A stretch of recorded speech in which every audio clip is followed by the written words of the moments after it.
중랑교회에서 주임을 섬기는 구자연행교입니다. 묵동에 있는 하나님의 교회, 우리 귀한 성도님들을 뵙게 해주신 주님께 먼저 감사를 드리고, 또 많이 부족한 자를 불러주신 장로 형제님들께 먼저 감사를 드립니다.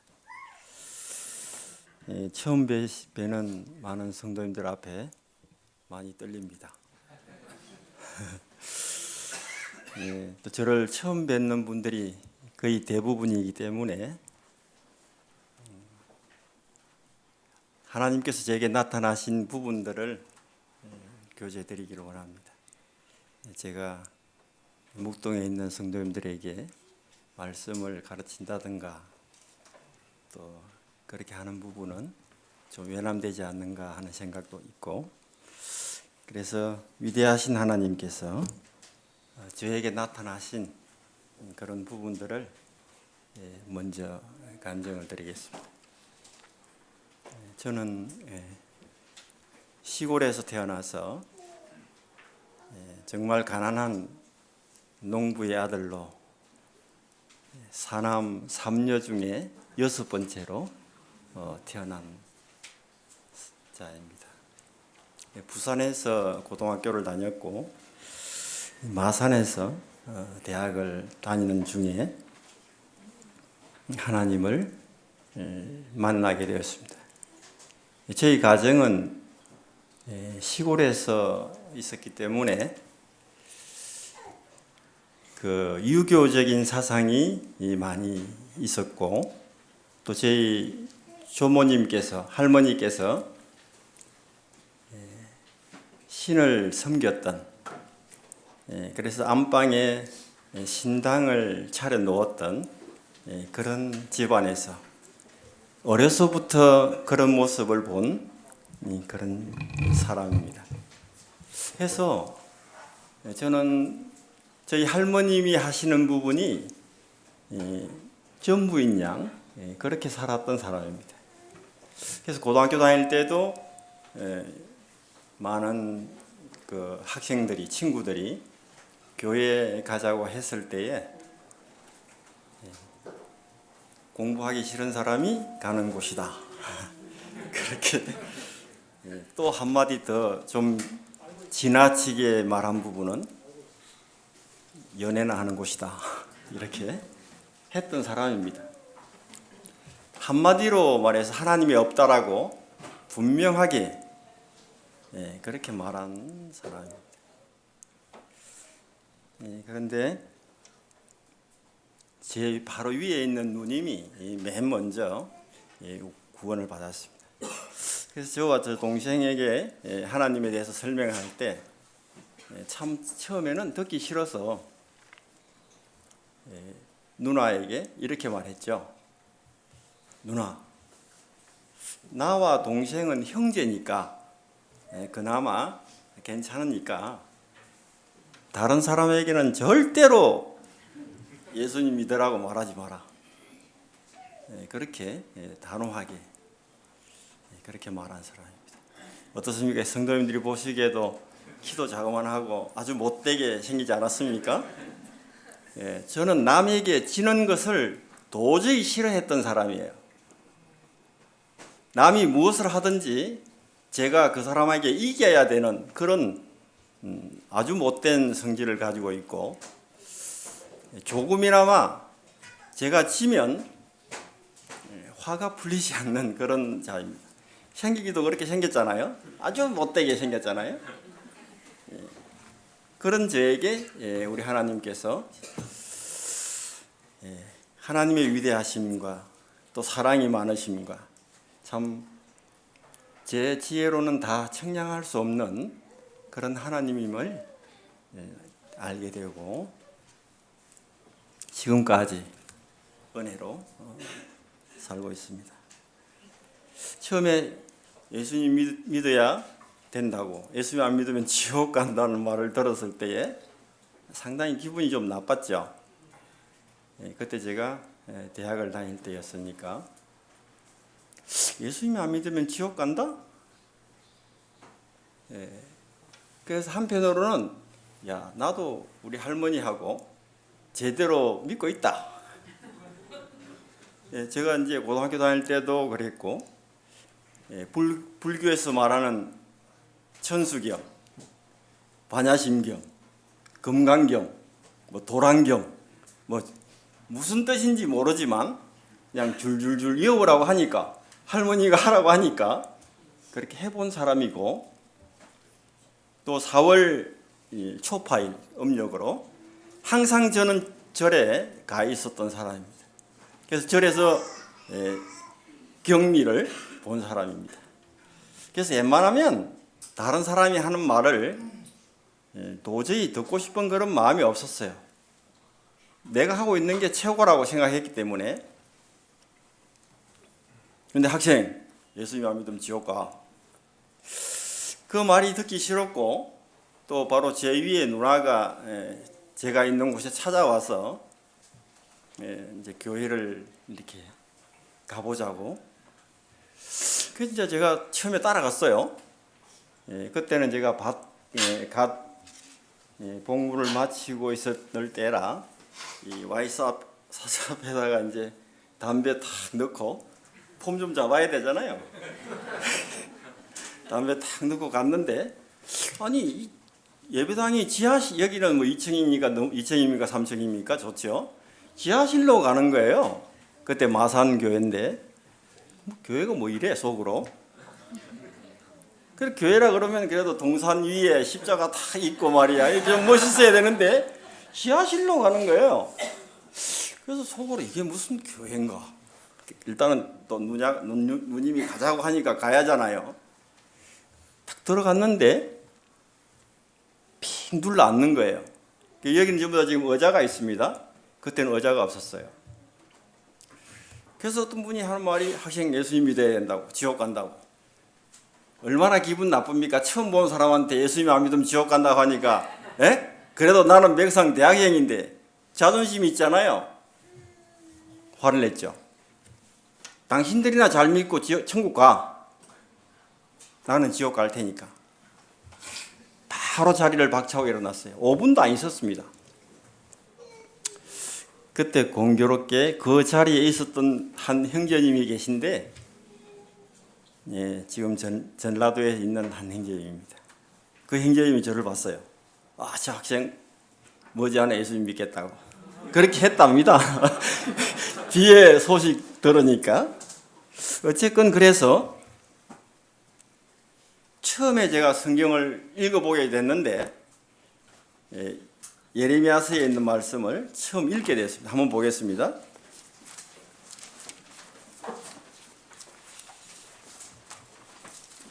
구약 성경 예레미야 10장 10절입니다.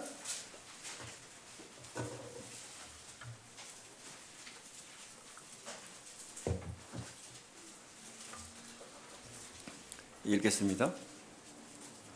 오직 여호와는 참 하나님이시요 사시는 하나님이시요 영원한 왕이시라.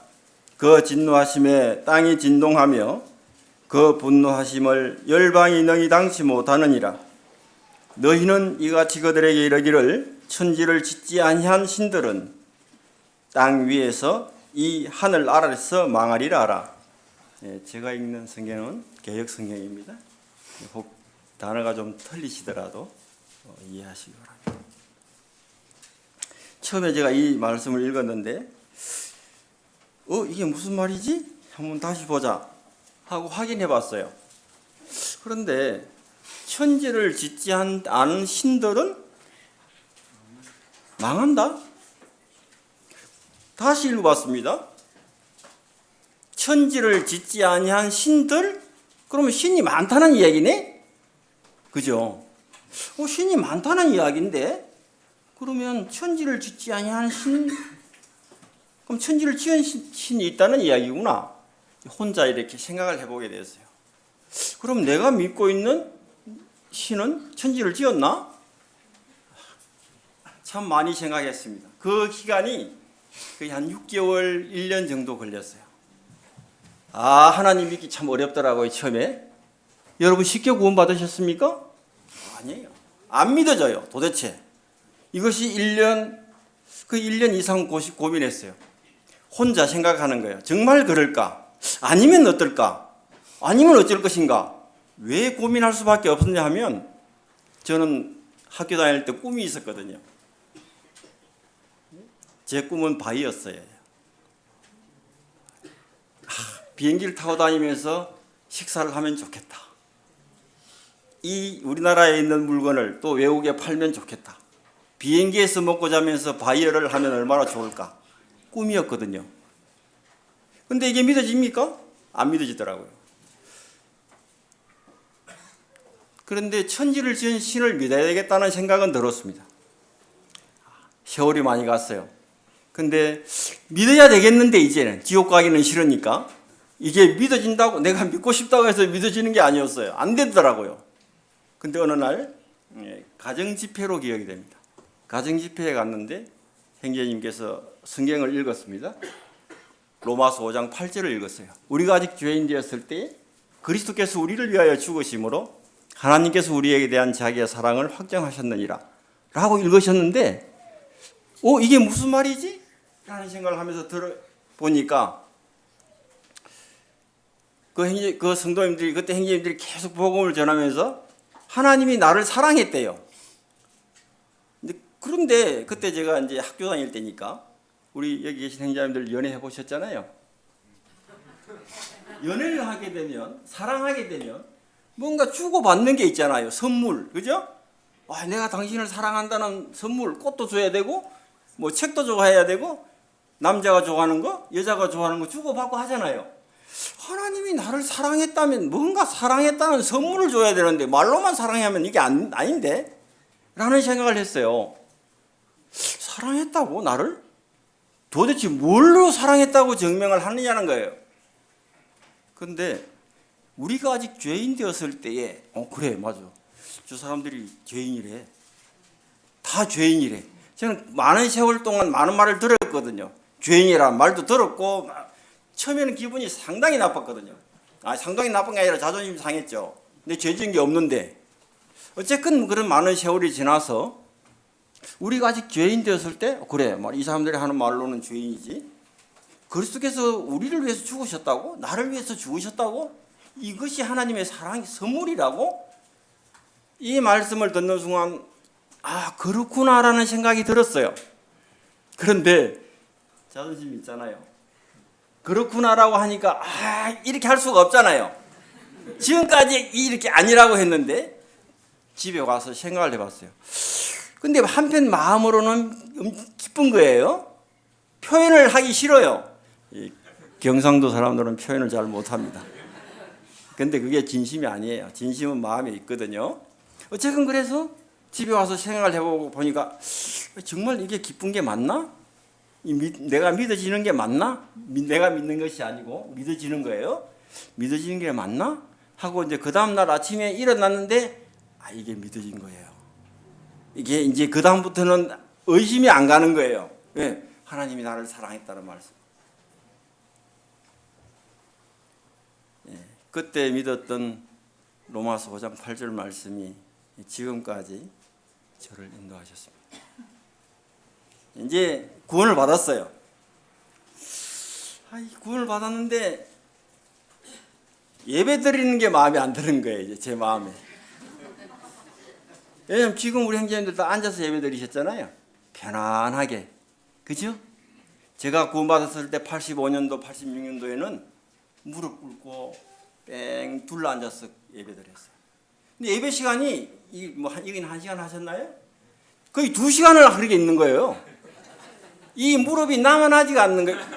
죄송합니다. 제가 학교 다닐 때 의자에만 앉다 보니까 꿇어 앉아서 하는 게 너무 힘든 거예요. 근데 한 번 앉으면 2시간씩 앉아 있는 거예요, 형제님들이. 애기들 우는 소리도 없고 조용하고 그냥 완전 이거는 침묵에 예배 드리는 소리만 나오는 거예요. 근데 1시간도 아니고 2시간이 이게 무릎 아프잖아요. 왜 이렇게만 예배 드려야 되느냐는 겁니다. 이제 그때부터는. 이제 나는 지옥 안 가니까, 구원은 받았으니까 왜 이렇게만 예배 드려야 되냐? 이게 맞느냐라는 거였어요. 제 마음 가운데. 근데 물어보면 뭐라고 그랬어요? 문제된 행위자인데 이게 이렇게 들어야 맞습니까? 그러면 100에 100 다 맞다고 그러지만 안 맞다고 할 사람 행위자 어디 계셔요? 여기 장로님도 마찬가지죠. 저런 행위자들이 물어보면 무조건 맞다고 그러겠죠. 저는 그게 싫었거든요. 정말 이게 맞는가? 그게 제 마음 가운데 퀘스천 마크였어요. 구원받았는데. 이제 하루는 장로님 찾아갔습니다. 이제 구인교회 교파에 한번 가보겠습니다. 왜냐하면 이 단에서 행제님들이 하는 말이 교파가 잘못됐다는 말만 하는 거예요. 교파가 잘못됐고 뭐가 잘못됐고 도대체 뭐가 잘못됐는데? 잘못됐다는 말만 하니까 그리고 예배도 잘못되고 다 잘못됐대. 잘때 맞는 게 하나도 없대. 그때 80년대니까. 그 예배도 내 마음에 꼭 이렇게만 예배 드려야 되느냐는 거 있어요. 잘못됐다 소리만 하니까. 형님 이제 교파에 가보겠습니다. 뭐라고 했겠어요, 형님? 딱 하는 말이 가보라는 거예요. 구행제 가봐. 그러면서 한마디 더 하셨어요. 가보고 마음이 평안함이 없으면 언제든지 와. 딱 그렇게 말씀하는 거예요. 저는 가지 말라고 할 줄 알았거든요. 제 생각에. 절대 가지 마. 가면 큰일 나라고 할 줄 알았는데 구행제 가봐. 가보고 평안함이 없으면 언제든지 와. 이렇게 하시다. 생각했죠. 왜 가보라고 하지? 내 같으면 가지 말라고 할 텐데. 근데 속에 생각했어요. 분명히 가보라고 할 때는 이유가 있을 거다. 다른 말로는 분명히 뭔가 자신이 있으니까 가보라고 하겠지. 이제 제가 그렇게 생각을 했어요. 그래? 그러니까 가보라니까 또 가기가 싫은 거예요. 그래서 그때부터 이 성경을 읽기 시작했습니다. 읽었어요. 이제 구원은 받았으니까. 구원받았다고 성경 다 아십니까? 지금도 저 성경이 도대체 뭔지 하나도 모르겠어요. 성경 덮으면 아무것도 모릅니다. 근데 그때부터 성경 읽으니까 출애굽기 12장에 딱 들어오니까 이렇게 써놨더라고요. 한번 보겠습니다. 출애굽기 12장.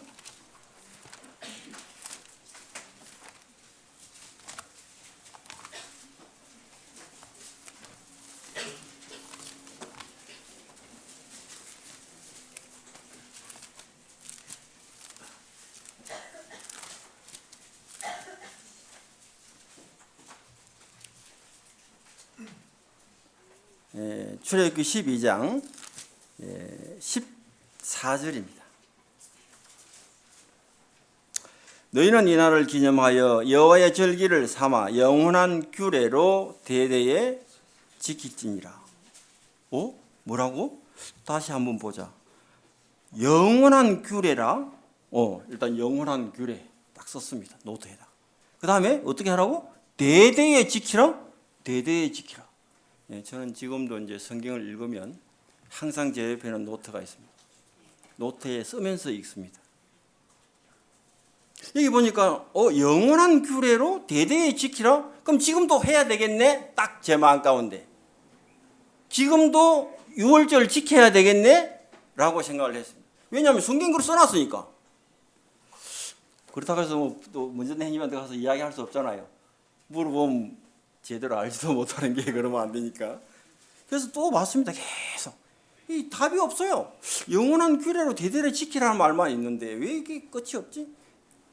계속 읽었습니다. 누가복음에 딱 가니까 누가복음 22장을 좀 보겠습니다.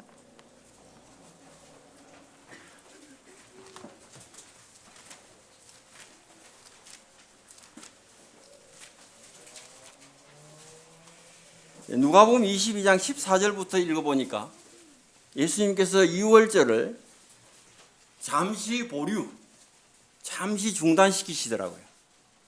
뭐라고? 하나님의 나라가 이루기까지 내가 다시 먹지 아니하리라? 그러면 6월절이 잠깐 쉬고 있구나. 다시 먹지 아니하리라 하시고 떡과 잔으로 이제 바꾸시더라고요. 맞아. 6월절을 예수님이 이렇게 바꾸셨구나. 제가 그때 이 사실을 봤어요. 어린 나이였는데 20대 중반쯤이 됐죠. 이 말씀을 읽고 나서 예배 드리는 게 이 떡과 잔으로 예배 드리는 게 맞구나. 지금까지 의심해 본 적이 없습니다. 그리고 나서 많은 세월 동안 많은 말씀을 보는 가운데 저와 여러분들이 드리는 떡과 잔으로 드리는 예배, 주님을 기념하고 기억하는 예배가 얼마나 중요한지를 알게 되었습니다. 그래서 그때 제 마음 가운데 참 바보짓을 했죠. 어떻게 보면 서원 아닌 서원을 한 적이 있었어요. 하나님 앞에, 하나님, 주님, 이 사람들이 너무 불쌍합니다. 누구를 향해서 그랬겠어요? 교파 사람들을 보면서 너무 불쌍합니다. 솔직히 저는 지금까지 내 마음대로 재미있게 살았습니다. 고등학교, 중학교, 대학교 어쨌건 재미있게 살았고 세상에서 놀마침 놀아봤고 까불어봤고. 그런데 이 사람들은 안식일 거룩하게 지켜야 되고 새벽기도 해야 되고 헌금 이렇게 해야 되고, 그리고 이거 주님 제대로 알지 못하고 지옥 가면 얼마나 불쌍하냐, 이런 생각이 드는 거예요. 저는 이제 나이 중반 20대 중반 돼서 구원받았으니까 그래도 쫙 구원받았으니까. 근데 저 사람들은 구원도 못 받고 저렇게 고생하다가 지옥 가면 얼마나 불쌍하냐 하는 생각이 든 거예요. 그래서 주님, 제가 저 사람들을 위해서 뭔가 할 수 없습니까? 하는 생각을 하게 됐죠. 본의 아니게 이렇게 됐어요. 여기까지 왔습니다. 어쨌건 그 뒤에 하나님의 말씀을 보는 가운데 저와 여러분들이 드리는 예배, 우리의 삶 가운데, 나의 삶 가운데 예배를 얼마만큼 생각하고 그 예배를 준비하면서 일주일을 살아가는가 하는 것입니다. 우리 성도님들 다 그렇게 하시죠? 그렇게 하시리라고 생각합니다. 그래서 제가 이 말씀을 보는 가운데 저와 여러분들이 잘 알고 있는 요한복음 4장에 기록되어 있는 수가라고 하는 성의 여인의 모습을 생각하게 되었어요. 한번 보겠습니다. 이 수가성에 사는 여인이 처음에 예수님을 만나게 됩니다. 근데 예수님께서 뭐라고 말씀하냐면 나에게 물 좀 달라고 이렇게 말했을 때에 그 여인이 이렇게 말하고 있어요. 뭐라 하냐면 당신은 유대인으로서 어찌하여 나에게 물을 달라 하나이까. 이 수가라고 하는 성에 있는 여인이 맨 먼저 예수님을 향해서 부른 말은 당신이었습니다. 당신이 유대인인데 왜 나에게 물을 달라고 하느냐라고 하는 이 말 가운데는 사마리아 사람들의 한이 좀 들어있어요. 잘 생각해 보면. 그죠? 당신들이 유대인으로서 우리 사마리아 사람을 얼마나 핍박했냐, 그 말도 포함되어 있거든요. 당신이 때로는 다 유대인들이 다 잘났다고 했는데 왜 나한테 사마리아 여자 나에게 물 달라 하냐, 이런 얘기예요. 그런데 주님께서 대화를 하십니다. 내게 물 좀 달라 하는 이가 누구인 줄 알았다면 너는 그에게 구했을 것이고 그가 내게 생수를 줬을 것이다 라고 했을 때 이 여인이 나에게 그 물을 달라고 합니다. 그러면서 하나 더 말합니다. 이 우물은 우리 조상들이 우리에게 줬는데 당신이 야곱보다 큽니까? 이렇게 물어봅니다. 우리 사람들은 비교의식이 아주 투철합니다. 딱 사람을 만나면 저 사람이 내보다 얼마나 나은가부터 파악합니다. 그죠? 그래갖고 저 사람이 내보다 조금 못하면 그냥 어떻게 해요? 밟아버리죠. 내보다 좀 낫다 싶으면 그냥 아부하잖아요. 제게 아주 못된 성격이 하나 있습니다. 그리고 또 하나 있는 게 저는 아주 참 못된 단점이 하나 있습니다. 사람을 보면 전혀 기억을 안 해버려요. 이름도 잘 기억을 안 합니다.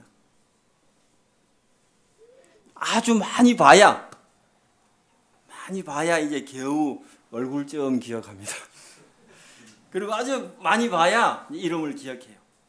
아주 안 좋은 성격이 있는데 그렇게 된 이유가 있습니다.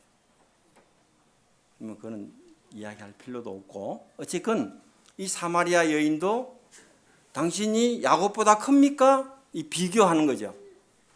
근데 가만히 생각해 보니까는 이제 예수님이 내가 야곱보다 크다 말하지 않습니다. 물을 달라고 하니까 가서 남편을 불러오라 하죠. 나는 남편이 없습니다. 예수님께서 네가 남편이 없단 말이 맞다. 남편 5이 있었지만 지금 있는 남편은 내 남편이 아니다. 이제 이 여인의 입에서 뭐라고 말하냐면 내가 보니까 당신은 선지자입니다. 누구에게서 누구로 바뀌었냐면 당신에게서 이제 선지자로 조금 바뀌었습니다. 그죠? 조금 진화됐어요. 선지자로. 저와 우리도 우리 주님을 처음에 뵐 때는 그렇게 했죠. 그래서 주님이 또 말씀하십니다. 근데 이 여인이 가장 궁금했던 게 하나 있었어요. 뭡니까? 예배였습니다. 그 여인이 마음 가운데 평소에 궁금한 것이 바로 예배였어요. 우리 조상들은 이 산에서 예배하였는데 라고 말하고 있습니다. 그렇죠? 당신들의 말은 예배할 곳이 예루살렘에 있다고 하더이다. 이 여인도 평소에 유대인들이 좀 믿기는 했지만 그들이 드리는 예배에 대해서 좀 관심이 있었어요. 또 자기들이 드리고 있는 예배에 대해서도 당연히 관심이 있었죠. 왜? 직접 하고 있으니까. 그러니까 비교해 본 거예요. 근데 주님 말씀하십니다. 하나님께 예배하는 자는 신령과 진정으로 예배해라. 이 주님이 그렇게 말했을 때에 이 여인이 한마디 더 합니다. 요한복음 가서 보겠습니다. 이렇게 질문합니다.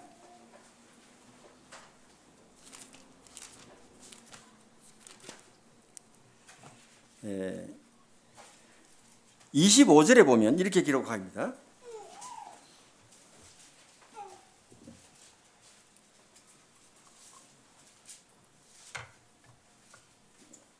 여자가 가로되 메시아 곧 그리스도라 하는 이가 오실 줄을 내가 아노니 그가 오시면 모든 것을 우리에게 구하시리다.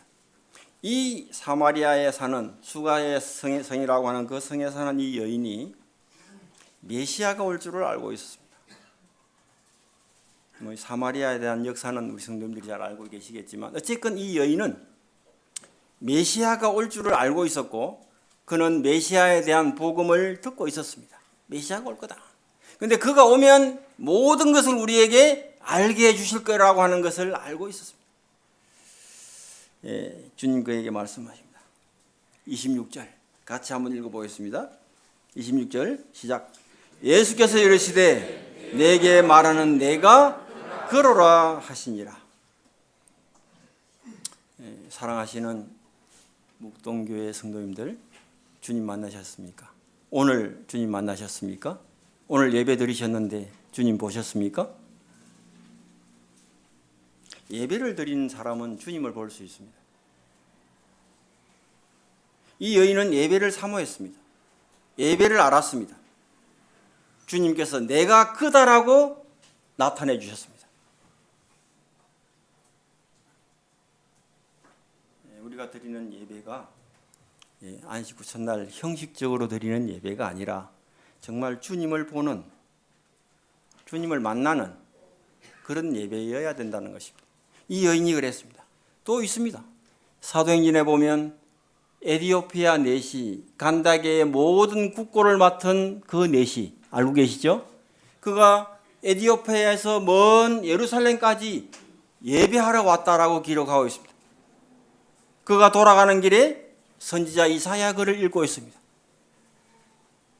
그가 예배하러 왔어요. 그 먼 길을, 그 마차에 많은 물건들을 싣고 예배하러, 아마 6월절 예배를 드리러 온지 모르겠습니다만 어쨌건 그 에디오피아에서 예루살렘까지 예배 드리러 왔습니다.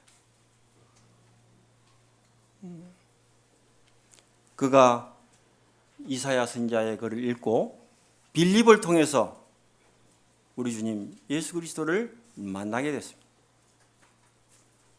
저와 여러분들이 드리는 예배가 얼마나 귀한가를 깊이 생각해 볼 필요가 있습니다. 날마다 우리가 우리 주님을 만나야 되는 것은 말할 것도 없고 정말 예배를 통해서 주님께서 나를 위해서 십자가에 돌아가신 또 나를 위해서 모든 것을 준비하실 뿐만 아니라 우리의 삶 가운데 나의 삶 가운데 함께 하시는 그 하나님, 우리는 깊이 기억해 볼 필요가 있습니다. 저도 이 주님을 알지 못할 때 저희 집에서는 매년 10월 상달이 되면 동네에서 큰 일을 벌였거든요. 할머니 때부터 그렇게 했어요. 잘 아시죠? 구다하는 거. 해마다 저는 그것이 전부인 양 생각했어요. 그래서 저는 사람을 보면 보인다고 하죠. 저도 모르게 그게 있어요. 근데 주님을 알고 나서부터 많이 성경만 보려고 하고 있습니다. 성경 외에는 안 봅니다. 죄송합니다. 제가 다른 책을 안 봐요. 책을 처음부터 끝까지 한번 읽어본 책이 없어요. 성경 외에는. 어쨌건 예배를 통해서 우리 주님을 보고 또 성경에 기록되어 있는 하나님의 말씀을 통해서 우리 주님을 볼 수 있다고 하는 것은 놀라운 복입니다. 그래서 우리 주님 우리에게 이렇게 권면하시는 부분이 있습니다. 한 군데 한번 보겠습니다. 로마서 12장을 열겠습니다. 1절부터 2절까지 읽겠습니다.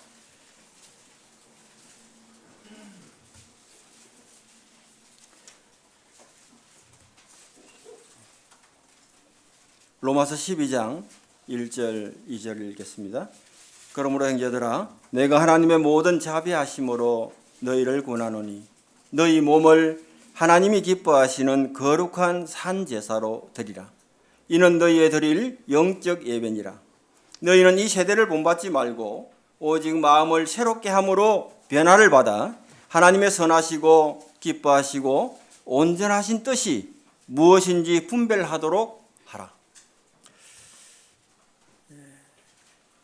마지막을 살아가는 저와 우리에게는 하나님의 말씀을 옳게 분별한다고 하는 것이 얼마나 중요한가를 생각해야 돼요. 제가 마산에서 86년도에 모래내 교회 개척 당시에 먼저된 형제님과 함께 오게 되었습니다. 그때 나이가 26세. 본의 아니게 26세에 결혼을 하고 제 위에 누님이 계셨는데 누님이 결혼 안 했어요. 근데 제가 주님 말씀으로 이제 모래에 가고 싶은 마음이 생겼는데 주님께서 처음에 말씀을 주셨어요. 그래서 이제 장로님들 앞에 가서 간증을 했죠. 아이, 행제는 안 돼. 학생은 안 돼. 학생이 총각이라 안 돼. 결혼을 안 했으니까 안 돼. 왜? 장로님들 말왈 결혼을 안 한 형제가 가면 인도하는 형제님 가정에 어려움을 줄 수 있으니까 안 된다는 거예요. 그래? 그럼 뭐 할 수 없지 뭐. 먼저 형제님들이 가지 말라고 하니까 예, 알겠습니다. 근데 또 말씀 보니까 이게 아닌 거예요. 마음이 영 부담스러운 거예요. 또 말씀 보니까 또 말씀을 주셨어요. 이제 갈라디아서 1장 말씀을 주셨는데 그 말씀을 받고 이거 어떻게 하지? 이제 생각하게 됐어요. 보자. 그때 기도 집회가 있었거든요. 매주 금요일 기도 집회 있는데 제가 기도 집회 계속 갔었어요. 기도 집회 계속 나오시는 분이 누군가 보니까 한 형제님이 계셨어요. 근데 그 형제님이 뭐냐면 약간 눈이 안 보이셔서 앞을 잘 못 보시는 형제님인데 아드님의 손에 이끌려서 계속 기도 집회까지 오시는 형제님이 계셨어요. 오라. 저 형제님한테 가서 이야기하면 되겠다. 제가 뭐 나이 어린 형제가 각 공부한 지 얼마 안 돼서 뭘 알아요. 이제 생각해보니까 그거 가서 이야기하면 되겠다는 생각이 드는 거예요. 그래서 찾아갔죠. 형제 어떻게 왔어? 형님한테 교제할 부분이 있어 왔습니다. 들어오래요. 들어갔. 형제님, 제가 지난번에 이렇게 해서 간증을 했는데 형제님들이 못 간다고 해서 그만뒀습니다. 근데 마음이 불편해서 또 기도했는데 이런 말씀을 주셨는데 형제님들이 가지 말라고 해도 저는 가겠습니다. 그랬죠. 그래? 그럼 내가 이야기해 볼게. 그 형제님 이제 이야기를 했어요? 형제님들이 언론했습니다. 아이, 그 이제 결혼해야 돼. 그래요? 그럼 형제님도 알아서 하십시오. 우리 청년 형제님들이요. 결혼 문제를 장로님들한테 형제님도 알아서 하십시오라고 지금 그렇게 하십니까? 그렇게 하시냐고 지금. 안 하잖아요. 생각을 좀 하셔야 돼요. 요즘에는 뭐 다 맞춰보잖아요. 그리고 믿음은 덤으로 와야 되고. 예? 그죠? 이것저것 다 맞춰보고 다 해서 믿음은 덤으로, 그것도 신령한 형제님, 신령한 자매님, 그래야 되죠? 형님도 알아서 하십시오. 그랬죠. 이제 형님 두 분이 집에 아버님한테 찾아가서 이 아들 장가 보내자고. 아버님이 노발대발 하시지 뭐. 생각해 보세요. 위에 누님도 있는데 무슨 결혼하냐고. 예? 이제 나이 이제 26, 25밖에 안 됐는데. 그죠? 어림도 없었는데 하나님이 하시니까 되더라고요. 그래서 결혼을 하고 바로 모레에 왔어요. 86년도 3월 달에. 3월 달에 모임이 개척됐는데 저는 5월 달에 왔거든요. 왜? 3월 달에 개척할 때 구자연 형제는 결혼하는가 동시에 모레에 오는 걸로. 와산에서. 저도 그렇게 하는 걸로. 그렇게 와서 모레내에서 다시 중남까지 와서 지금까지 이렇게 주님을 섬기고 있습니다.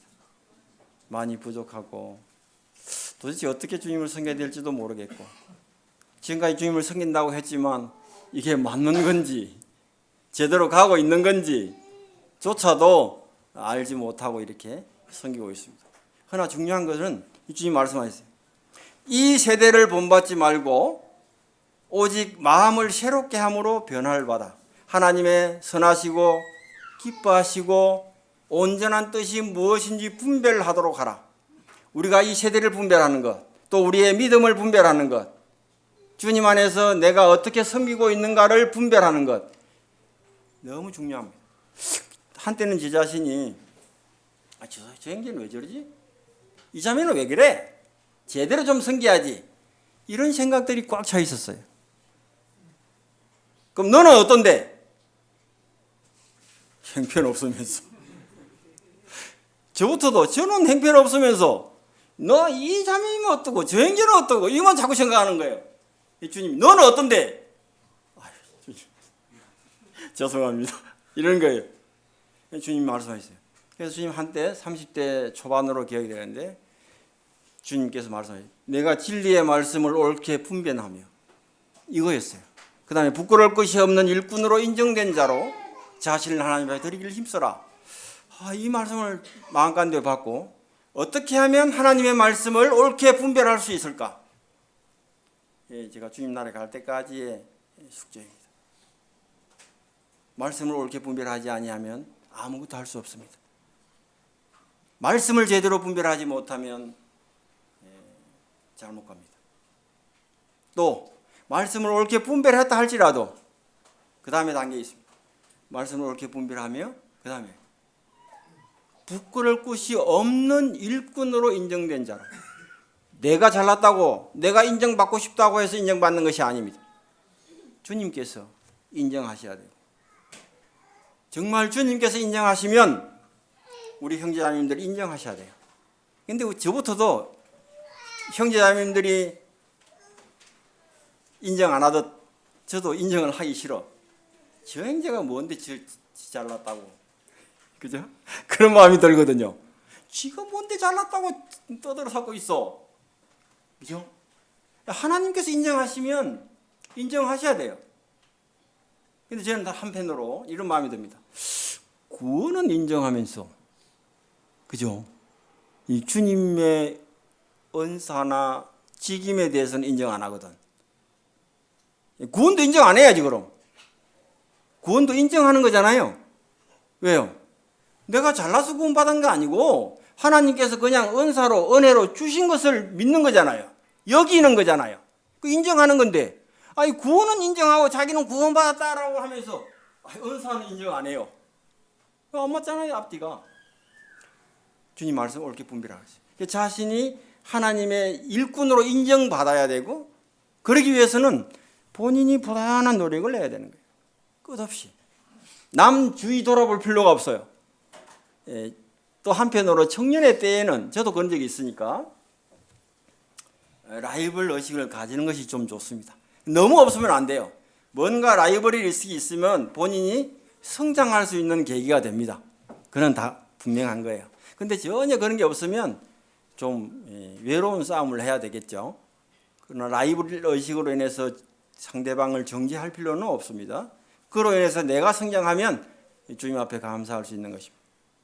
그래서 어쨌건 본인의 부단한 노력이 없으면 안 된다는 겁니다. 그 다음에 부끄러움이 없는 일꾼으로 인정된 자로, 그 다음에 뭐라 했습니까? 자신을 하나님 앞에 드리기를 힘써라. 드리지 않으면, 본인이 하나님으로부터 사용되어지지 않으면 안 된다는 거예요. 이 세 가지가 단계적으로 다 완전히 잘 이루어져야 하나님의 뜻을 이룰 수 있다는 것입니다. 제가 이 구원받고 나서 지금까지 주님을 섬기면서 어떻게 하면 하나님 말씀을 옳게 분별할 수 있을까 하는 것, 어떻게 하면 내 자신이 주님 앞에 드릴 수 있을까 하는 부분입니다. 우리 형제자매들, 세상이 힘들고 어려운 것은 뭐 누구나 잘 아는 사실입니다. 또 하나 저희들이 알 수 있는 것은요, 세월이 지나면 지날수록 가면 갈수록 더 어려워집니다. 좋아지지 않아요. 좋아지려고 생각하면 큰 오산이고, 지금 저와 우리가 이렇게 잘 살고 있는 것도 우리 하나님의 놀라운 축복인 것을 기억해야 되고, 또 먼저 된 우리의 선조들이 우리에게 준 선물인 것을 기억해야 됩니다. 요즘 젊은 세대들, 저부터도 뭐 제 자녀들이 분명히 세 명이 있지만, 우리의 세대의 말을 젊은 세대에게 하면 바로 말 오죠. 예? 왜 그런 아버지 시대 때 한 이야기를 왜 우리한테 하냐고. 그때 우리는 밥 먹을 게 없었어. 야, 이랬더니, 야, 그때 그 밥 먹을 게 없다 그러면 바로 나오죠. 라면 썰어 먹지. 그때 이러면 라면도 없었다, 야. 라고 하면 이해를 못 하는 거예요. 그죠? 저와 우리의 삶이 우리 주님을 경험하는 거예요. 경험해야 돼요. 날마다 내가 주님을 경험하는 것이고, 내가 주님을 알아가는 것이고, 주님의 어떠하심을 내가 분별해 나가는 것입니다. 우리 주님은 광대하시고 너무나 무궁하셔서 크셔서 이 작은 지혜로는 다 알 수가 없어요. 알 수가 없어요. 우리의 생각 아니에요. 그래서 이 오늘날 많은 성도님들이 주님의 뜻을 옳게 분별해야 되는데, 자신은 주님의 뜻을 옳게 분별한다고 해놓고 자기 생각을 다 해버려요. 거의 자기 생각대로 다 해버려요. 이게 주님을 옳게 분별하는 것은 아닙니다. 말씀이 그러면 정말 우리가 겸손하게 그렇습니다라고 할 줄 아는, 말씀이 아니면 아무리 내 마음 가운데 생각이 있고 고집이 있다 할지라도 아니라고 할 줄 아는 그런 마지막을 사는 저와 우리가 되었으면 하는 마음이십니다. 어쨌건 첫 시간에 제 간증과 여러 가지 교제를 드렸습니다. 교제를 주겠습니다.